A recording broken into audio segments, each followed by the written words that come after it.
So it looks like with the seventh episode of Wonder Egg Priority, we're finally getting into Rika a little bit here. And I kind of mentioned before, it seems like we've gotten into pretty much everybody except for Neru and a little bit more about Rika. Granted, I was already assuming that we already gotten all we were going to get from Rika because we technically already delved into the girl that she's trying to save and all that kind of stuff. But apparently, they have more. They have more to unpack for these characters, which is fantastic at this point. But the episode kind of opened up with Ai. She's asking the other girls through text messaging if she looks good because she's just about to go back to school. And Rika makes some goofy comment about the size of her skirt. And then that quickly jumps to establishing, everybody granting Rika a happy birthday because it's her birthday. And this jumps quickly to her running into her mother as she's getting ready to leave the house. And her mother is, just getting over a hangover or something from a party last night. We kind of find out that they have a bar in the front of their house, and the mother drinks with all the men every night. So she's already kind of out of it. But the mother acknowledges that it's her birthday and offers her some money, which is funny because Rika, who normally is begging everybody for money, let me borrow money, let me borrow money, she doesn't pay for the eggs herself. She does not want mother's money, which is kind of interesting. Of all the people, it's free money. She's like, no, I don't want that money, kind of thing. And then quickly we establish that there is, of course, a missing father in this particular household. And later on, we find out that Rika was supposed to find out who her father was when she got into middle school, but her mother basically, what'd she call it, the five cards of dad, like a royal flush of dads. She has like five pictures of different dads that could possibly be her dad, and she's like, basically it can be any one of these essentially. But in this first scene, the mother's like, I don't know why you care, he abandoned us. And Rika's pretty much convinced, no, he didn't abandon me, he abandoned you, and then storms out the door. And this changes to a scene with all the girls together at a cafeteria or something, and they're kind of asking, "I, how is it okay? Are you sure you're able to do this?" And she's like, "No, I'm fine. Most people kind of are avoiding me at school, so it works out. And plus, I have you guys to look forward to outside of school." And so it's kind of establishing at this point that each of these girls are getting, I guess, fixed by each other, coming together as a group. They're able to overcome things.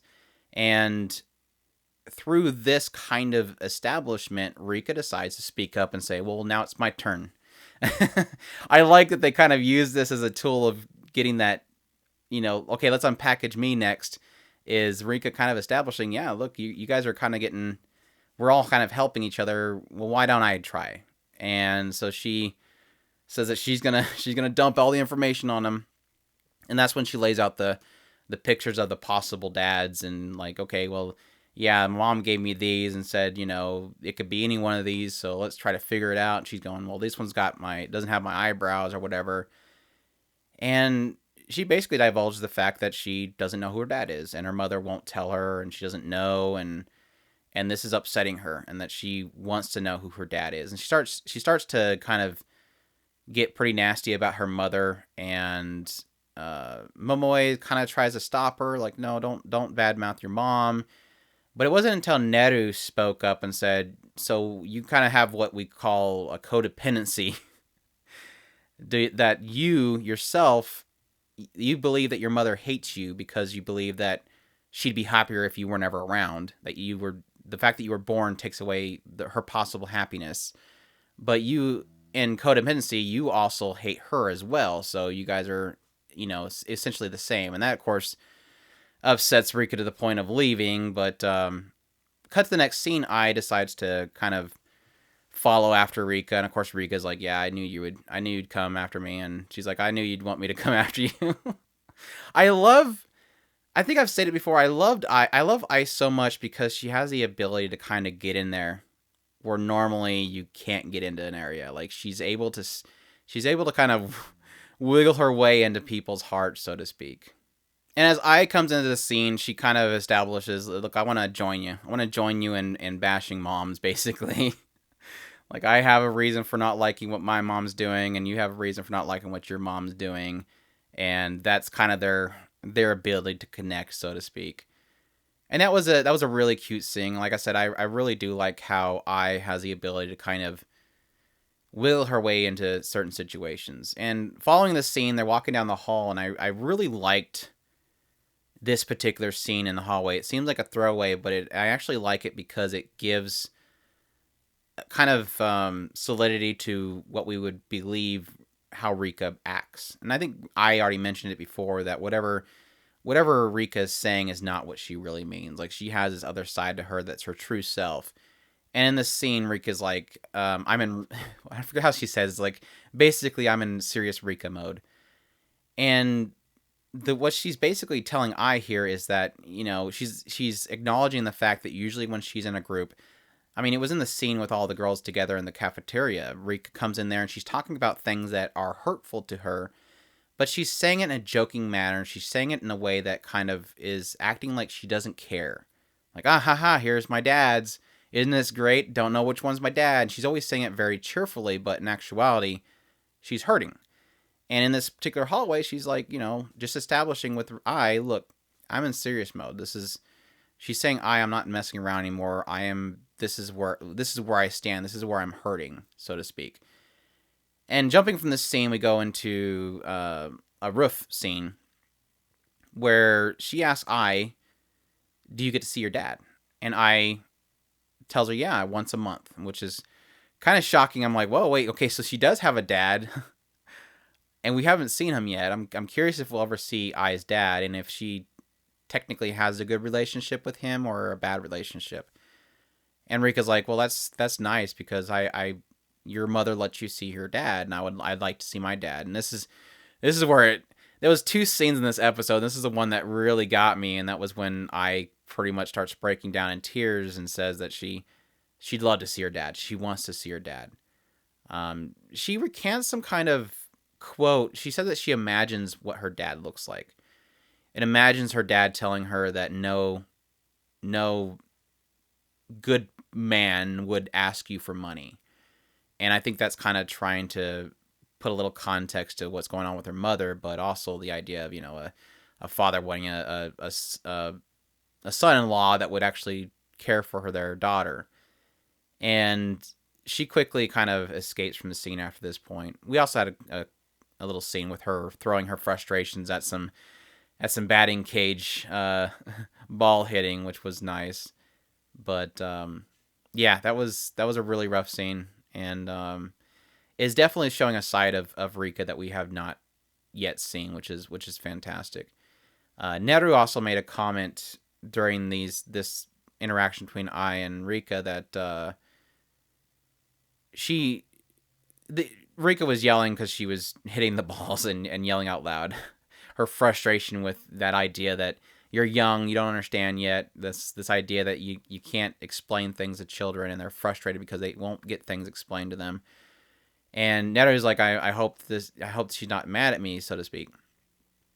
And I'm saying so to speak a lot. And Momo is like, no, she's fine. She'll be fine. She'll be perfectly fine tomorrow. Don't worry about it. And Neru said something to the effect of, it's kind of revisiting that aspect of Neru not understanding other girls, not feeling like she understands other girls. And she said this is one of those moments where she said she'd never met her parents. She never met them. Doesn't have. I don't know. I think that she implied that they are gone.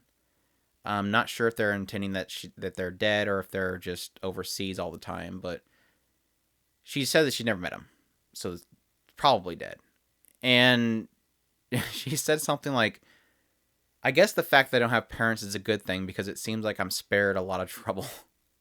And so that's, of course, referencing what Ai is going through with her parents, what Rika's going through with her parents, and that kind of aspect. Jumping from there, we get into Rika fighting a boss, one of these bullies in this other world. And she's protecting a girl that obviously looks like she's in some kind of cultist outfit. And through the battle, we find out that this cult had, and the girl that Rika's supposed to be protecting is actually trying to protect the bully, which is very different than what we normally have seen in this world. Usually, The bully is somebody that they flee from. They're scared of. They're terrified of. It's what drove them to their demise. And this particular one, this girl is defending him. Says no, he's offering us enlightenment. We come to find out that her parents, this girl's parents, were in dire straits. She claimed they had just bad karma, bad luck, and this guy came along and was offering to take away those negative effects, those aspects away from them by joining him. And Rika says something to the effect that, yeah, you trusted this guy and you ended yourself because you realized you got swindled. And it never really acknowledged that, so I'm assuming that she learned that through their combat and that she's just kind of getting us caught up. But that seems to be the case, that he took everything from them, and that that they killed themselves in the end. And that's the only way I can see it being, with them being able to have regret. If it was a case of them doing it willingly, like a group suicide thing, I don't think that they would have as much regret. But they could, no doubt. But this is a crazy situation because as she's fighting, the girl starts trying to move Rika into their side, saying, "Look, you have cuts too." And we've seen a scene just prior to this where Rika was looking at her scars. I think we've seen it in like her first episode that she was introduced. It showed her looking at her scars and that she had given up on whatever was causing her to do that. She stopped doing it, which we'd assume is because she's met these other girls that are doing the Wonder Egg priority system. And this victim sees Rika's scars and says, "Oh, you're just like me. You've given up too. Give up with me," kind of thing. It's trying to pull her back into that state of mind that she'd be willing to cut herself. And it was really rough to see. And we kind of seen a quick scene with Rika and her pet thing. I forget what they called them. Her pet was stopping her from cutting herself, which was something that technically comes into play a little bit later as well, is she needed that thing to remind her that she does have somebody with her now. And it was something that she kind of finds when the boss pulls her in and starts saying, yeah, give up, don't worry, it doesn't hurt, just give up. And Rika falls into that, and the rest of the team starts calling out to her, no, don't give up, which is technically kind of sad, because now looking back at it now, it's like it's not her friends pulling her out. She gives up even though Ai is yelling out to her, Neru, and Momoe is calling out to her.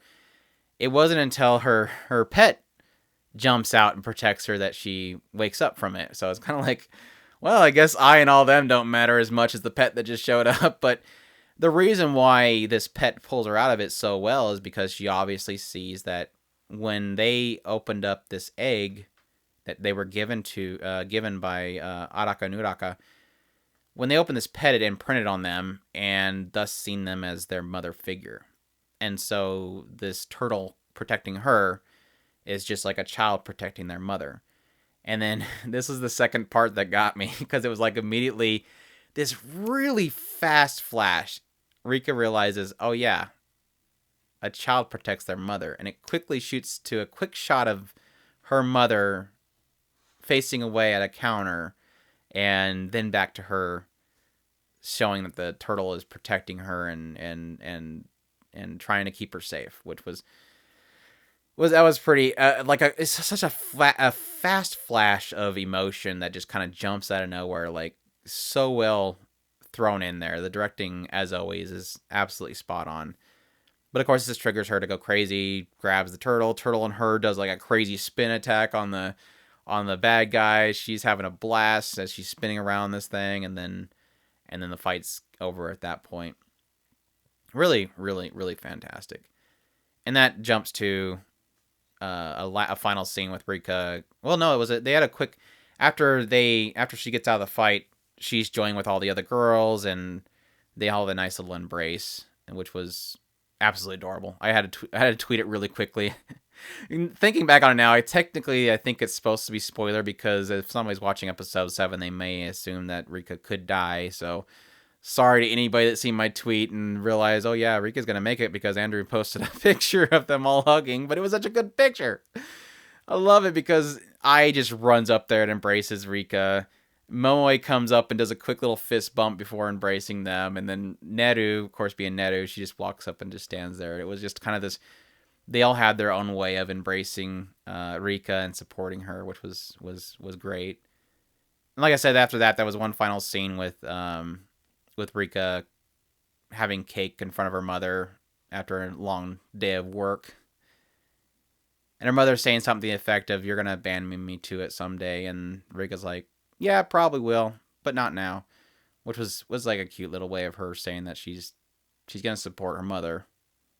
She sees that her mother is still her mother, I guess, in the end. And that's where it is a kind of a puzzling thing, because it doesn't really establish like this fix for this story. There isn't some point in the story where suddenly out of nowhere, Dad's at their house and Mom's like, "Yeah, he finally showed up again. Here he is.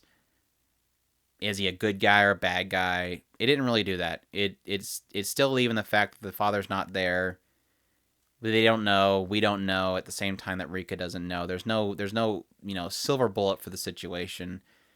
And it's not like she comes out there and suddenly realizes Mom's great, embrace Mom. It's a thing of, I have to protect my mom, and I'm going to be there for my mom. Might not be full support, might not be completely vocal. She's there. She sits down. She eats the cake with her. I'm curious if we'll get more into this story with Rika or not, or if this will be it. I'd be fine either way. I think this is a nice, bittersweet end to her story so far, and it has me excited for the other characters too. Their willingness to kind of come back to Rika, even though it seemed like we got her story. She's an idol, bullied some kid killed herself. No, we got more information for you. Let's get into it. And again, we still haven't gotten really anything from Neru, so we'll see if she's coming up next. But so yeah, a huge surprise for me. Loved getting more into Rika. And like I said, it makes me excited for getting more into the other characters going forward. And it's a little bit disappointing to not get shots of Ai going to school. I honestly thought that we'd get at least maybe the first scenes of her coming back to school, but that didn't happen. So that is a little disappointing. Just maybe that scene of awkwardness of her coming back into her school and how they reacted. Instead, all we got is Ai saying, "Yeah, everybody's just avoiding me," which is fine. It's like, well, I would like to have seen that, to be with her in that moment, to see how she feels, but it is what it is. But as always, amazing episode, visually beautiful, great shots, 2 eye-watering moments, which is more than most episodes will give you. Sometimes they'll give you 1 emotional moment. This one decided to give us 2, so that's great. Seeing the serious, not kidding around side of Rika was fantastic, and yeah, just good overall. Cannot wait for more. Exciting as always. Hope you guys enjoyed my impressions of the 7th episode of Wonder Egg Priority, and it seems like everybody's enjoying these videos, so I'll keep doing them. It seems to be one of my better weekly episodes, so I'll keep at it. I'll try my hardest to get these out each Tuesday when the episode comes out. But hope you guys enjoyed, and as always, if you want to support, please subscribe if you haven't already. Leave a comment. Let me know what you thought of the episode. Leave a like if you can. And I thank you all for watching. I hope you all enjoyed, and y'all take care.